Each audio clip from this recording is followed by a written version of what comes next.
let me help you understand the enemy.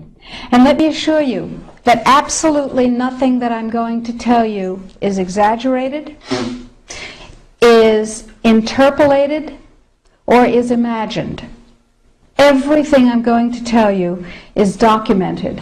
And a great deal of it is documented on my website, which is www.healthfreedomusa, one word, healthfreedomusa.org.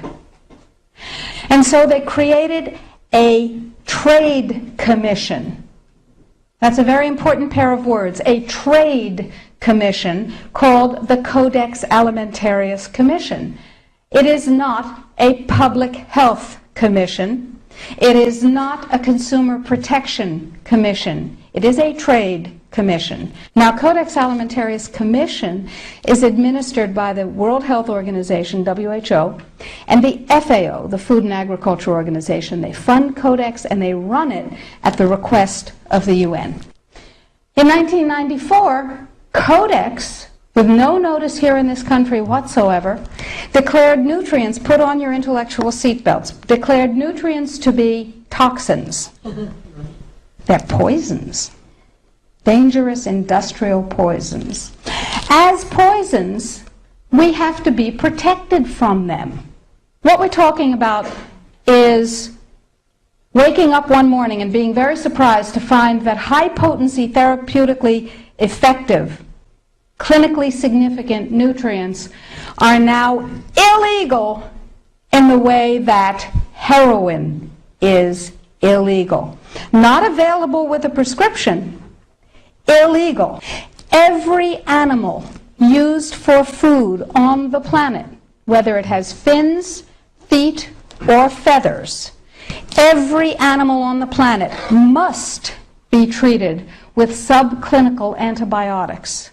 Must be treated with subclinical antibiotics and must be treated with exogenous growth hormones. Codex requires, mandates, that all food be irradiated unless it's eaten locally and raw. All food, including organic food, of course. So is it organic afterwards? Go to Codex Alimentarius, do a Google search, and look, there are drop-down menus at the top of the official Codex page. Look at the toxins and the veterinary chemicals and the levels that are set. They are terrifying. In 2001, 176 countries, including the United States, got together and they said there are 12 really bad organic chemicals. They're called POPs, persistent organic pollutants.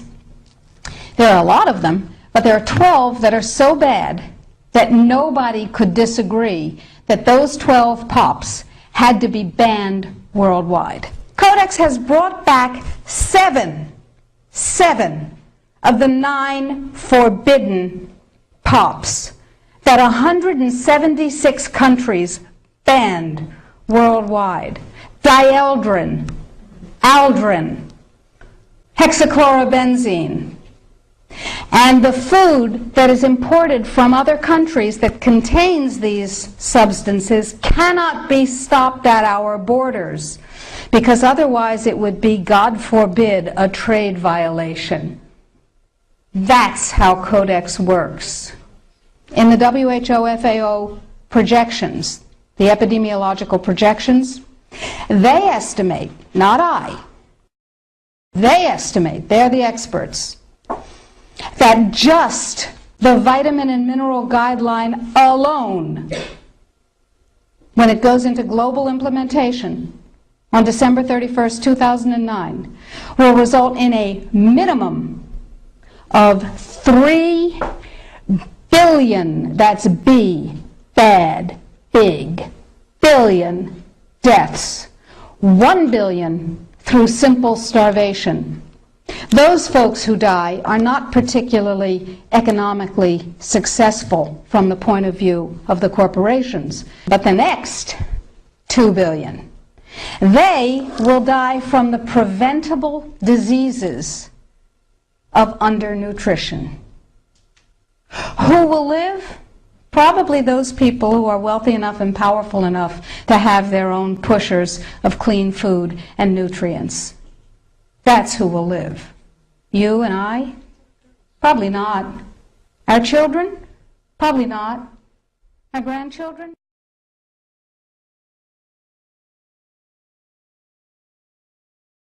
Hello there everyone, this is Dan Dix reporting for Press for Truth TV. Ever since the beginning of time, in every civilization that has ever existed, there have always been the rulers of the world who want to dominate and control every aspect of everyone's lives. From the Babylonians to the Egyptians to the Romans, right on up to the 20th and 21st century, this human desire to rule like gods has continued. When Adolf Hitler made his attempt at a complete power grab, the people of the world rose up and fought back and managed to stop his efforts. Out of the ashes of the Second World War, we saw the rise of the United Nations, whose goals are to achieve world peace through unity. This has led to the formation of the World Bank, the World Health Organization, the World Food Program, and the World Court. The current global elite have been accelerating their plan by implementation through stealth, by utilizing things like the education system, Hollywood, and the mainstream media to condition the people of the world into believing that unity, to the extent of a one world government, is the only solution to our many problems. Under the guise of humanitarianism, the current elites of the world have set up global governing authorities such as Interpol, the International Criminal Police Organization, and the International Criminal Court. In fact, the ICC, along with AFRICOM, the American African Military Command, are currently positioning themselves for military intervention in the nations of Africa, all in the name of peace and security. You see, the agendas for a one-world government are advancing so much so that now global governing authorities such as the UN and NATO are calling the shots, and they are bypassing constitutional authorities in countries all over the world. Do you think that you can act without Congress to initiate a no-fly zone in Syria without congressional approval? You know, again, our goal would be to seek international permission, and we would come to the Congress and inform you and determine how best to approach this, whether or not we would want to get permission from the Congress. I think those are issues we would have to discuss as we decide what to do here. Well, I'm almost breathless about that, because what I heard you say is we're going to seek international approval, and then we'll come and tell the Congress what we might do, and we might seek congressional approval. No, well, I want to just say to you, that's a big dish. Wouldn't you agree? You've served in the Congress. Yeah. Wouldn't you agree that that's would be pretty breathtaking to the average American? So would you like to clarify that? But I've also served with Republican presidents and Democratic presidents who has always reserved the right to defend this country if necessary. But before we do this, you would seek permission of the international authorities. If we're working with an international coalition and we're working with NATO, we would want to be able to get appropriate permissions in order to be able to do that. That's something that, you know, all of these countries would want to have some kind of legal basis on which to act. What legal basis are you looking for? What entity? Well, obviously, if NATO made the decision to go in, that would be one. If we developed an international coalition beyond NATO, then obviously some kind of UN security resolution would be the basis for that. Coalition of. So you're saying NATO would give you a legal basis, and an ad hoc coalition of nations would provide a legal basis?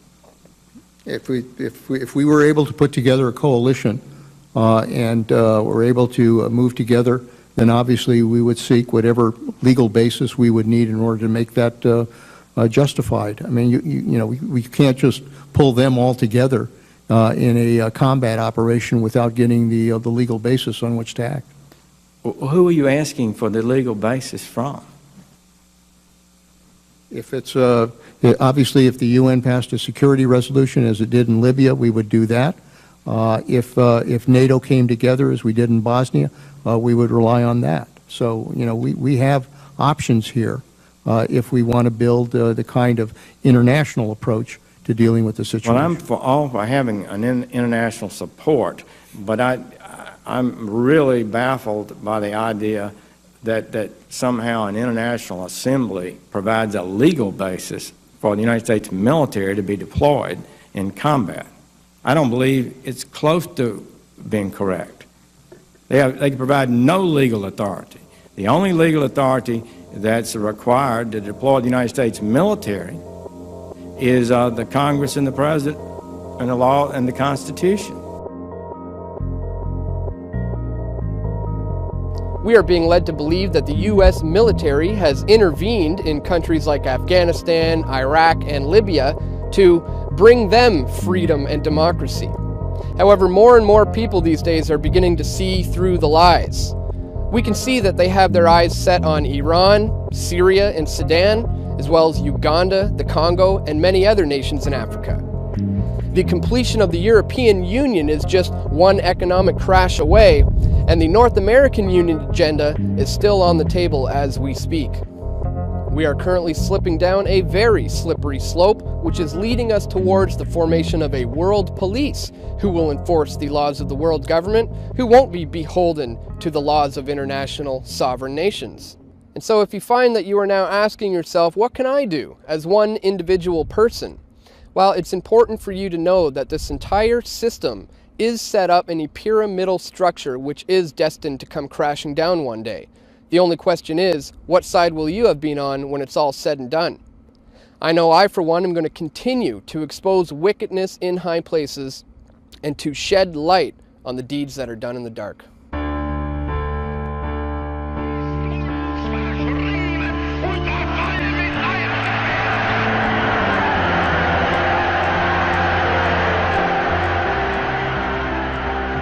The hope that each of us has to build a new world order in which nations and peoples with different systems and different values can live together in peace. We have before us the opportunity to forge for ourselves and for future generations a new world order, a world where the rule of law, not the law of the jungle, governs the conduct of nations. Now we can see a new world coming into view. A world in which there is the very real prospect of a new world order. It is a big idea, a new world order, where diverse nations are drawn together in common cause to achieve the universal aspirations of mankind.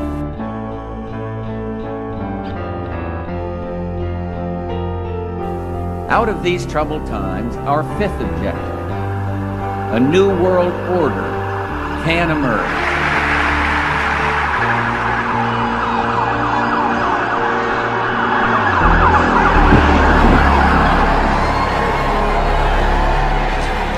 There is a chance for the President of the United States to use this disaster to carry out what his father, a phrase his father used, I think, only once, and hasn't been used since, and that is a new world order.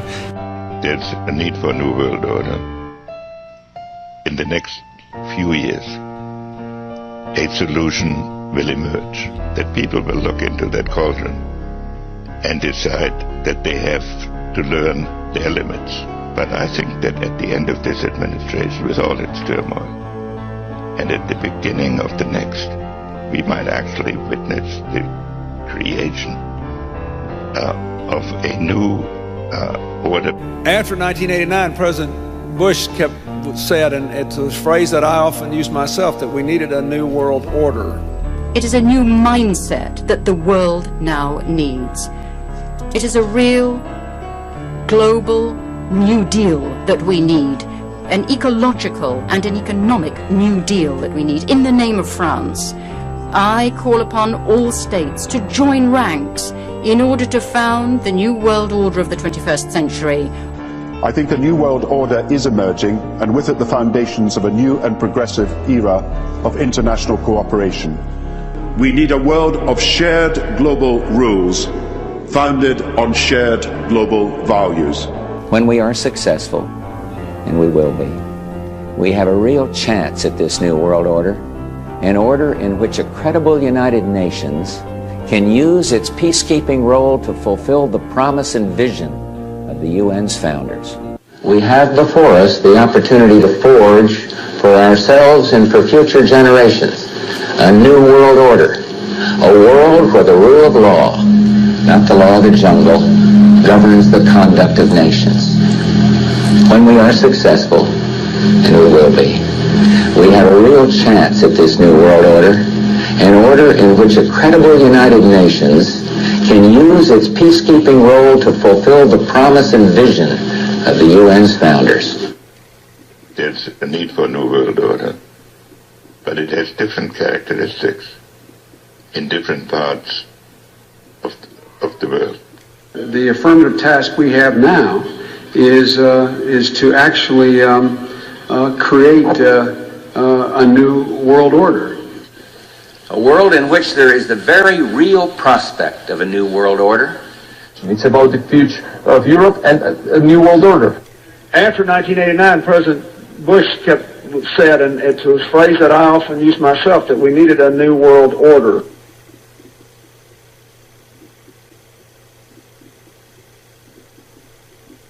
And the hope that each of us has to build a new world order.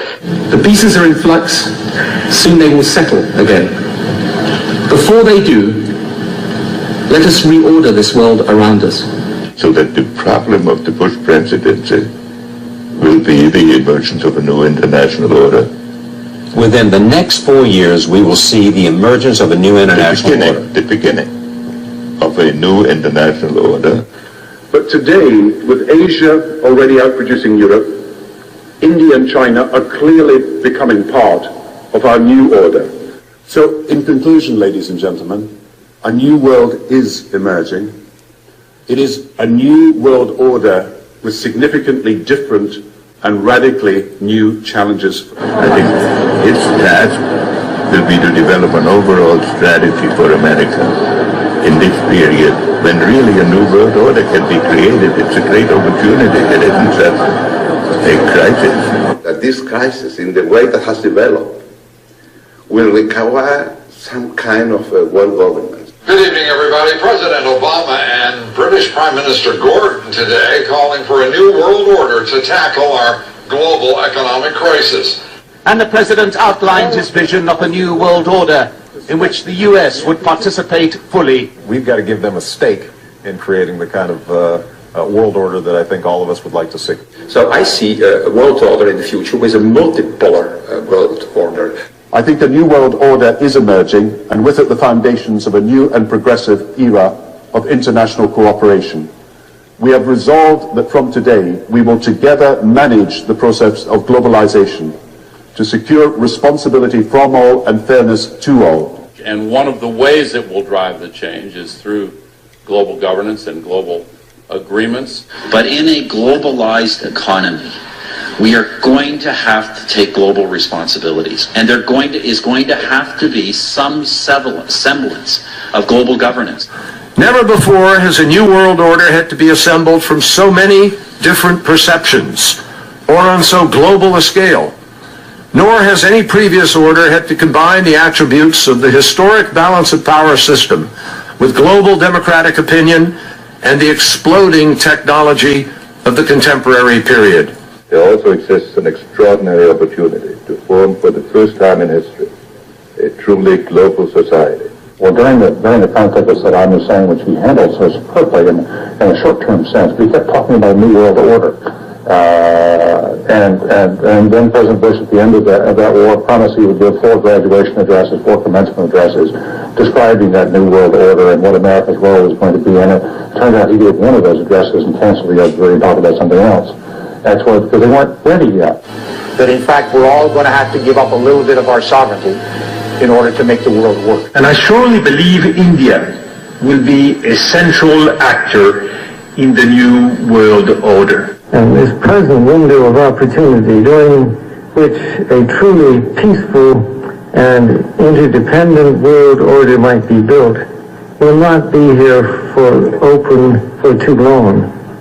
Already there are powerful forces at work that threaten to destroy all of our hopes and efforts to erect an enduring structure of global cooperation. Are you optimistic a global system can happen?